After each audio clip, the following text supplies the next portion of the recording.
अगर आप अंधेरे से डरते हैं, अगर आपको लगता है कि आत्माएं सिर्फ कहानियों में होती हैं, तो ये कहानी सुनने के बाद आपकी ये सोच हमेशा के लिए बदल जाएगी। इस वीडियो को शुरू करने से पहले लाइक और सब्सक्राइब करना मत भूलिएगा, क्योंकि आगे जो आप सुनने वाले हैं वह आपके दिल की धड़कनें बढ़ा देगा। तो तैयार हो जाइए एक ऐसी कहानी के लिए जो सच्ची घटना पर आधारित है और जिसमें आज भी किसी की हिम्मत नहीं कि उस शापित महल के पास जा सके। रात का समय था, आसमान पर काले बादल छाए हुए थे और तेज हवाएं पुराने बरगद के पेड़ों को हिला रही थी। गांव भैरवगढ़, जो पहाड़ियों के बीच बसा हुआ था, वहां के लोग उस रात जल्दी जल्दी अपने घरों के दरवाजे बंद कर रहे थे, क्योंकि आज अमावस्या थी और अमावस्या की रात को उस पहाड़ी पर बने पुराने महल से अजीब-अजीब आवाज़ें आती थीं। वहाँ के लोग कहते थे कि उस महल में रूहें बसती हैं, वहाँ से कभी कोई जिंदा वापस नहीं आया। कहते हैं कई साल पहले उस महल के मालिक ने ऐसी गलती की थी, जिसका बदला उसकी आत्मा आज तक ले रही है। गांव के बुजुर्गों ने उस महल को शापित महल नाम दिया था। गांव का ही एक नौजवान अर्जुन, जो शहर से वापस लौटा था, इन कहानियों पर भरोसा नहीं करता था। वह लोगों की बातों को अंधविश्वास मानता था। उसका कहना था, भूत प्रेत जैसी कोई चीज़ नहीं होती, ये सब लोगों का डर है और मैं साबित करूंगा कि ये महल बिल्कुल साधारण है। गांव के बुजुर्गों ने अर्जुन को बहुत समझाया, बेटा वहाँ मत जाना, वो महल साधारण नहीं है, वहाँ जाने वाले लौट कर नहीं आते। लेकिन अर्जुन ने उनकी एक न सुनी। उसने अपने दो दोस्तों राहुल और विक्रम को साथ लिया और कहा, आज रात हम उस महल में जाएंगे और ये साबित करेंगे कि ये सब बातें झूठ हैं। रात के 12 बजे तीनों दोस्त महल की ओर बढ़े। हवा और ठंडी हो चुकी थी और माहौल में एक अजीब सा सन्नाटा छा गया था। जैसे जैसे वे पहाड़ी की तरफ बढ़ते, रास्ता और सुनसान होता जा रहा था। पेड़ों के बीच से आती सीटी जैसी आवाज़ें उनके दिल की धड़कनें तेज कर रही थीं। राहुल घबराते हुए बोला, यार अर्जुन, ये जगह सच में अजीब लग रही है, कहीं सच में कुछ। अर्जुन ने उसे बीच में ही रोक दिया, चुप रहो, डरना मत, ये सब बस तुम्हारी मन का भ्रम है।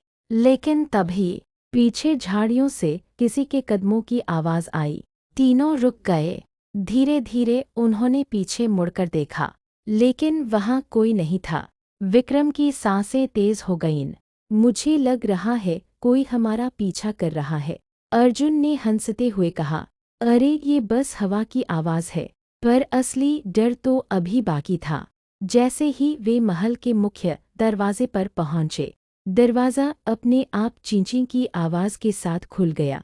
तीनों के चेहरे सफ़ेद पड़ गए। अर्जुन ने बहादुरी दिखाते हुए अंदर कदम रखा।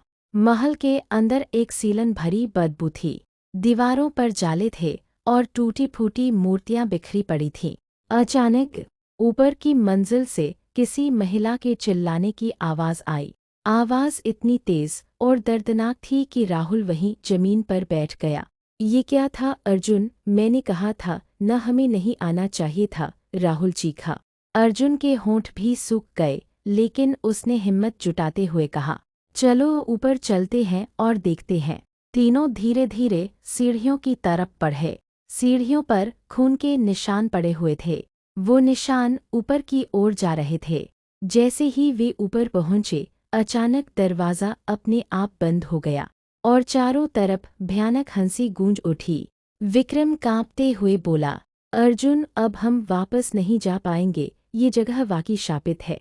क्या उस महल में सच में कोई आत्मा थी?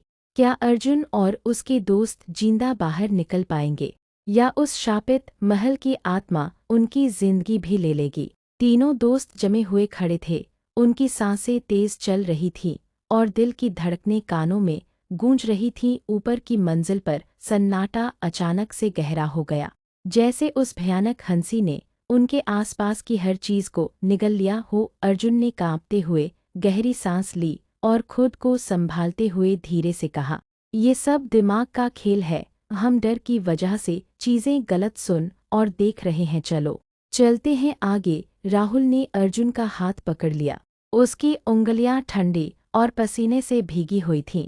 नहीं अर्जुन, अब बस हमें वापस जाना चाहिए। यह जगह सही नहीं है। मैंने उस आवाज़ को साफ साफ सुना। वह कोई औरत थी और उसकी चीखों में इतना दर्द था कि लगता था जैसे कोई जिंदा ही जल रहा हो। विक्रम ने कांपते हुए चारों तरफ नजर दौड़ाई। दीवारों पर पुराने खून के धब्बे दिख रहे थे जो समय के साथ काले पड़ चुके थे। टूटी खिड़कियों से आती हवा अजीब सी सिसकियों जैसी आवाज कर रही थी। तभी अचानक एक ठंडी हवा का झोंका उनके बीच से गुजरा और उसके साथ ही उन्हें लगा जैसे कोई अदृश्य हाथ उनके कंधों को छू गया हो। राहुल चीखते हुए पीछे हट गया। अर्जुन ने हिम्मत जुटाकर टॉर्च की रोशनी सामने डाली और धीरे धीरे आगे बढ़ा। उनके सामने एक लंबा अंधेरा गलियारा था। उस गलियारे के अंत में एक पुराना कमरा था जिसका दरवाज़ा आधा टूटा हुआ था। दरवाजे पर अजीब सी लाल रंग की लकीरें बनी हुई थीं, जैसे किसी ने खून से कोई निशान खींचा हो। विक्रम की आवाज़ कांप रही थी। अर्जुन, ये सब क्या है? हमें वापस लौटना चाहिए। अगर यहाँ कोई आत्मा है तो वह हमें जिंदा नहीं छोड़ेगी, अर्जुन ने कठोर स्वर में कहा। अब जब हम यहाँ तक आ ही गए हैं तो सच का पता लगाए बिना नहीं जाएंगे। इतना कहकर उसने दरवाज़ा जोर से धक्का देकर खोला। दरवाज़ा खुलते ही उनके सामने जो नज़ारा आया उसे देखकर तीनों के पैरों तले जमीन खिसक गई। कमरे के बीचों बीच एक पुराना लोहे का पिंजरा था जिसके अंदर किसी इंसान का कंकाल पड़ा हुआ था। पिंजरे के चारों ओर पुराने मंत्र लिखे हुए थे। कमरे की दीवारों पर किसी महिला की तस्वीरें बनी थीं जिनमें उसका चेहरा खून से सना हुआ था। अचानक पिंजरे के पास रखी एक टूटी मूर्ति अपने आप गिर गई और कमरे में गूंजने लगी किसी महिला की कराहने की आवाज़।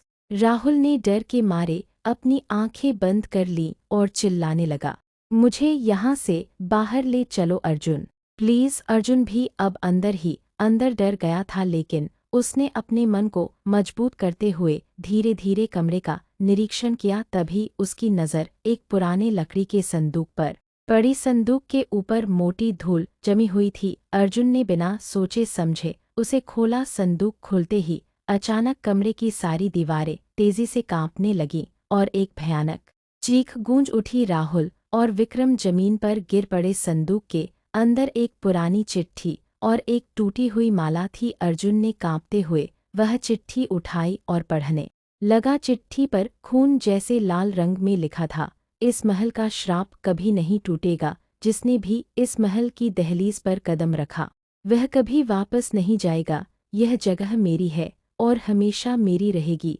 अचानक उस कमरे का दरवाज़ा अपने आप बंद हो गया और बाहर से किसी के कदमों की तेज आवाज़ आने लगी। तीनों ने एक दूसरे की तरफ देखा। विक्रम की आंखों में डर साफ झलक रहा था। कोई आ रहा है अर्जुन, उसने कांपते हुए कहा। दरवाजे के बाहर जैसे किसी ने अपनी लंबी नाखूनों से लकड़ी को खुरचना शुरू कर दिया। आवाज़ इतनी तेज थी कि उनके कान सुन्न हो गए। राहुल चीख उठा, ये इंसान नहीं हो सकता, हमें यहाँ से भागना होगा।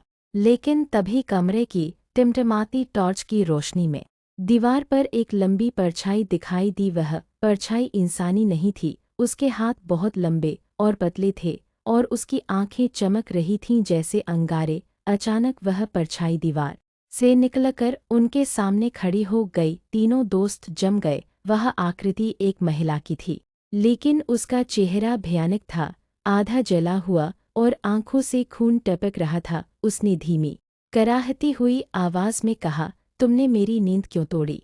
और अगले ही पल वह अर्जुन की तरफ झपटी। अर्जुन चीखते हुए पीछे हट गया, लेकिन वह महिला उसके सामने ही प्रकट हो गई। उसने अर्जुन का गला पकड़ लिया। अर्जुन सांस लेने के लिए संघर्ष कर रहा था। राहुल और विक्रम ने उसे बचाने की कोशिश की, लेकिन जैसे ही उन्होंने उस आत्मा को छुआ वे हवा में उछलकर दूर जा गिरे। कमरे की दीवारों पर अचानक आग की लपटें उभर आईं, जैसे कोई अदृश्य शक्ति उन्हें चारों तरफ से घेर रही हो। अर्जुन ने पूरी ताकत से माला उस आत्मा की तरफ फेंकी। जैसे ही माला आत्मा को छूती है वह भयानक चीख मारती है और पीछे हट जाती है।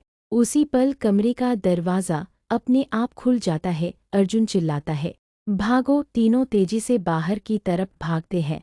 सीढ़ियों से उतरते हुए उनके पीछे किसी के तेज कदमों की आवाज़ आती रहती है। महल के मुख्य दरवाजे तक पहुंचते ही विक्रम ठोकर खाकर गिर जाता है। अर्जुन और राहुल उसे उठाने की कोशिश करते हैं, लेकिन तभी पीछे से वह आत्मा फिर से प्रकट हो जाती है। वह विक्रम को खींचकर अंधेरे में ले जाती है। विक्रम की चीखें पूरे महल में गूंजती हैं। अर्जुन और राहुल महल से बाहर निकलने में सफल हो जाते हैं, लेकिन बाहर आते ही उन्हें महसूस होता है कि महल के आसपास का माहौल अजीब तरीके से बदल गया है। ठंडी हवाओं में अब किसी के रोने की आवाज़ साफ सुनाई दे रही थी। राहुल रोते हुए बोला, विक्रम उसे हमने खो दिया अर्जुन, हम उसे नहीं बचा पाए। अर्जुन ने भारी सांस लेते हुए कहा, ये खत्म नहीं हुआ राहुल, अब हमें उस श्राप के पीछे की सच्चाई जाननी होगी। तभी महल के अंदर से एक जोरदार धमाका हुआ और एक भयानक हंसी पूरे जंगल में गूंज उठी। अर्जुन और राहुल ने पीछे मुड़कर देखा तो महल की खिड़कियों में आग की लपटें दिखाई दे रही थीं। उनकी रगों में खून जम गया। वे जानते थे कि अब असली खेल शुरू हो चुका था। अर्जुन और राहुल जंगल के अंधेरे रास्ते में पागलों की तरह भाग रहे थे। पीछे से आती वो भयानक हंसी उनके कानों में हथौड़े की तरह गूंज रही थी। ठंडी हवा अब और भी ज्यादा तेज हो गई थी। पेड़ एक दूसरे से टकरा रहे थे, जैसे कोई अदृश्य शक्ति उन्हें रोकने की कोशिश कर रही हो। राहुल हाँफते हुए बोला, अर्जुन रुक जा, मुझसे अब और नहीं भागा जाएगा। अर्जुन ने उसकी बाँह पकड़ते हुए कहा, रुकना मतलब मौत राहुल, अगर हमने कदम धीमे किए तो वो आत्मा हमें भी नहीं छोड़ेगी। उनकी आंखों में डर साफ झलक रहा था। तभी अचानक जंगल के बीचों बीच एक पुराना कुआं दिखाई दिया। उस कुएं से ठंडी भाप जैसी धुंध निकल रही थी और उसके चारों ओर जमीन काली पड़ चुकी थी। राहुल ने घबराते हुए पूछा, ये वही कुआं है जिसके बारे में बुजुर्ग कहते थे कि इसमें लोग जिंदा दफनाए गए थे? अर्जुन ने कांपते हुए सिर हिलाया, हाँ, और कहते हैं कि यही इस महल के रहस्य की जड़ है। तभी कुएं के अंदर से एक अजीब सी आवाज़ आई, जैसे कोई धीमे धीमे मंत्र पढ़ रहा हो। अर्जुन और राहुल ने एक दूसरे की ओर देखा और दोनों के शरीर में सिहरन दौड़ गई। अचानक कुएं के अंदर से लाल रंग की चमक निकलने लगी और उसी पल एक हाथ बाहर की तरफ निकला। वह हाथ इंसानी नहीं था, उसकी उंगलियां बेहद लंबी और नुकीली थीं। राहुल चीख पड़ा और पीछे हट गया, लेकिन अर्जुन अपनी जगह खड़ा रहा। उस हाथ ने कुएं के किनारे को पकड़कर खुद को बाहर खींचा और अगली ही क्षण एक काली परछाई उनके सामने खड़ी थी। उसका चेहरा पूरी तरह अंधेरे में था, लेकिन उसकी आंखें खून जैसी लाल चमक रही थीं। उसने धीमी खुरदुरी आवाज में कहा, तुम्हें यहाँ नहीं आना चाहिए था, अब तुम भी उसी अभिशाप का हिस्सा बनोगे। राहुल पीछे हटते हुए बोला, हमें छोड़ दो, हम सिर्फ विक्रम को बचाने आए थे। परछाई ने भयानक हंसी हंसते हुए कहा, विक्रम अब मेरा है। ये कहते ही उसने हवा में हाथ घुमाया और कुएं के अंदर से विक्रम की कराहने की आवाज़ आई। राहुल पागलों की तरह कुएं की तरफ भागा, लेकिन अचानक किसी अदृश्य ताकत ने उसे पीछे धकेल दिया। उसका सिर पत्थर से टकराया और वह बेहोश हो गया। अर्जुन ने गुस्से और डर के मिश्रण में चिल्लाते हुए कहा, तुम कौन हो? ये सब क्यों कर रही हो? परछाई कुछ क्षणों तक चुप रही, फिर उसकी आवाज़ और भी डरावनी हो गई। मैं उस महल की रानी वसुधारा की आत्मा हूँ। इस महल को शापित मैंने ही किया है। अर्जुन के होंठ सूख गए। उसने कांपते हुए पूछा, तुमने ये सब क्यों किया? अचानक चारों तरफ तेज हवाएं चलने लगीं और पेड़ों की शाखाएं टूटने लगी। परछाई ने चीखते हुए कहा, सालों पहले इस महल में मेरा पति राजा आदित्य मुझे जिंदा जलाकर मार डाला। उसने मुझे धोखा दिया, मेरे विश्वास को तोड़ा। मरते वक्त मैंने कसम खाई थी कि मैं उसकी आने वाली 7 पीढ़ियों को चैन से जीने नहीं दूंगी, और जब तक इस महल की ईंटें खड़ी हैं मैं जिंदा रहूंगी।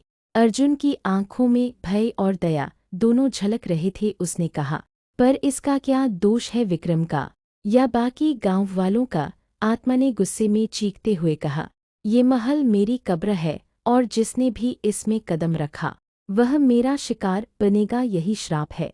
अचानक उसने अर्जुन की तरफ हाथ बढ़ाया। अर्जुन को लगा जैसे उसकी सांसें रुक गई हों। उसे महसूस हुआ कि कोई अदृश्य शक्ति उसका गला दबा रही है।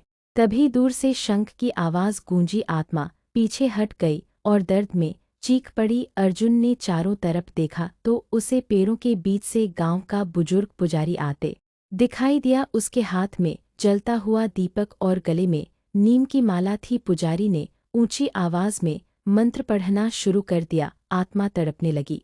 उसका चेहरा बदलने लगा, जैसे वह राख में बदल रही हो, लेकिन फिर वह अचानक गायब हो गई।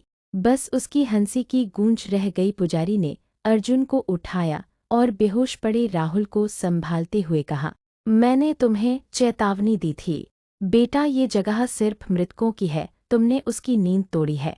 अब वह तब तक शांत नहीं होगी जब तक उसका बदला पूरा नहीं हो जाता।